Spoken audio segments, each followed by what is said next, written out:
Assalamualaikum warahmatullahi wabarakatuh. Perkenalkan, nama saya Kak Kurniawan. Saya dari Manajemen Pagi 1, mata kuliah pengantar teknologi informasi.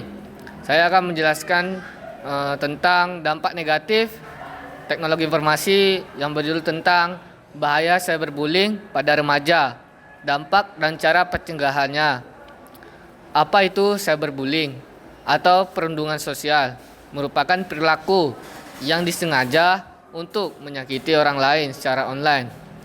Hal ini menjadi masalah serius, terutama karena remaja dapat mengalami dampak emosional dan psikologis yang besar akibat tindakan perundungan.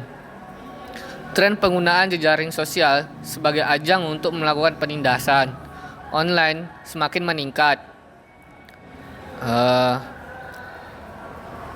Penyebab cyberbullying yaitu ada 6. Pertama, ketidakdewasaan merupakan periode di mana remaja rentan terhadap kelemahan dan mudah mengalihkan perasaan kepada orang lain. Kedua, konflik dalam hubungan dengan wali dapat memicu perilaku tercela atau penyimpangan pada remaja. Ketiga, perilaku remaja yang cenderung mengikuti tren media sosial menjadikan mereka sebagai sosok yang bisa mengendalikan orang lain atau berkuasa.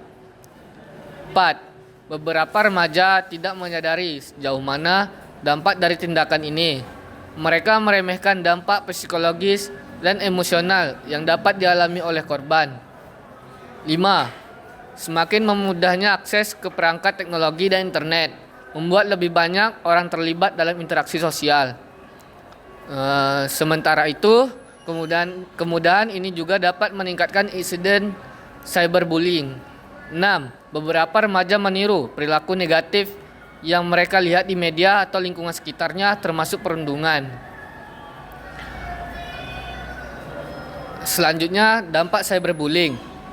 Kehidupan remaja yang labil dan rentan terhadap pengaruh dapat membuat mereka lebih mudah terpengaruh oleh kekerasan, terutama dalam bentuk perundungan cyber, yaitu ada 3. Pertama, korban menjadi rentan terhadap tindakan kekerasan online yang dapat menyebabkan dampak psikologis yang serius seperti depresi, kecemasan, stres, perasaan tidak berdaya, bahkan indikasi untuk melakukan bunuh diri.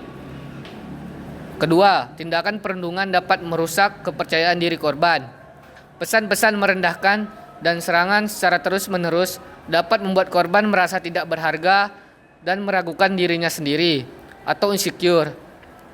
Ketiga, korban merasa terisolasi secara sosial karena takut atau malu untuk berinteraksi dengan orang lain.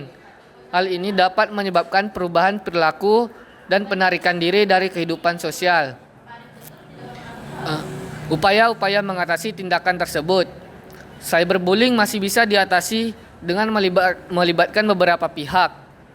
Cara untuk mengatasi tindakan yang muncul di era perkembangan teknologi saat ini yaitu ada 5. Yang pertama, pelayanan yang seharusnya memungkinkan bagi anak muda yang menjadi korban cyberbullying adalah undang-undang yang tidak resmi untuk memberikan wewenang dan denda yang dapat diberikan kepada pelaku cyberbullying.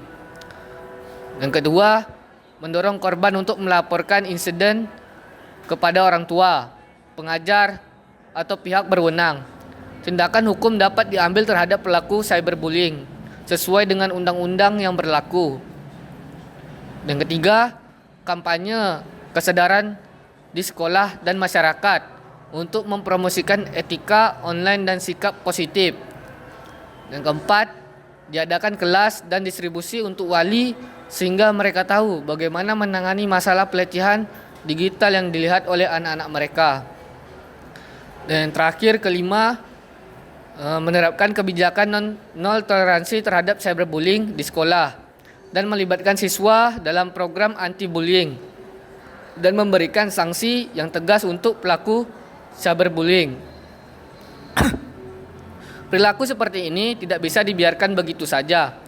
Pencegahan dan penanggulangan cyberbullying memerlukan upaya bersama dari komunitas komunitas sekolah, orang tua, dan pihak wewenang edukasi tentang etika online, promosi sikap positif, dan dukungan bagi korban adalah langkah-langkah penting untuk mengatasi masalah ini.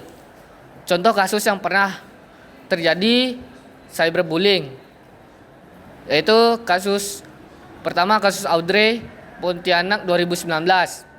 Audrey siswa SMP dianiaya dan dibully oleh sejumlah siswa SMA. Awalnya dimulai dari perselisihan di media sosial, lalu berlanjut ke kekerasan fisik.